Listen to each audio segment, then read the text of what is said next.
नमस्कार भावांनो, हिंद केसरी मैदानमध्ये आपलं सर्वांचं स्वागत आहे. तर भावांनो, या व्हिडिओच्या माध्यमातून आपण तुम्हाला सांगणार आहोत की नक्की बकासूरचा सेमी क्रमांक किती आजच्या पुजारवाडी मैदानामध्ये. तर भावांनो, आजचं जे पुजारवाडी मैदान इथे संपन्न होत आहे आणि त्याच पुजारवाडी मैदानातले सेमीचे लॉट काढले गेले आणि नक्कीच लाईव्ह थोडं अडकत देखील होतं. तरी आपल्याला अपडेट थोडी मिळालेली आहे, ते तुम्हाला मी सांगण्याचा प्रयत्न करणार आहे. तर नक्कीच अपडेट आपली आवडली तर चॅनलला सबस्क्राईब करून व्हिडिओला लाईक करायला विसरू नका. खूप मेहनत करून व्हिडिओ बनवायला लागत असतो आहे, तर फक्त तुमचा लाईक आणि सबस्क्राईबच आपल्याला पाहिजे असतो आहे. तर नक्कीच लाईक सबस्क्राईब करायला विसरू नका. तर भावांनो, आज पुजारवाडी मैदानामध्ये आपला बकासूर गट क्रमांक 14मध्ये पळाला होता. तेव्हा बकासूरचा पहिला तिथे होता कार्तिकसोबत. भावांनो, बकासूर आणि कार्तिक ही जोडी आपल्याला गट क्रमांक 14मध्ये पळताना दिसाली. सुंदर व टॉपचा स्पीड लागला. तर नक्की सेमी क्रमांक किती?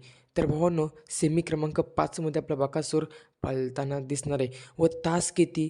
तर भावांनो, माझ्या माहितीनुसार 7 नंबर किंवा 6 नंबर तास असणार किंवा थोडा लाईव्हचा जो लाईव्ह आहे ती अटकत होती, त्यामुळे आपल्याला काही नीट समजलं नाही. परंतु गाडी एखेदे कडेने लागली असेल किंवा तास क्रमांक 6 किंवा 7 असेच तासावर गाडी लागलेली आपण अपडेट मिळालेली आहे. बघूया कडेने लागली की नाही. धन्यवाद भावांनो.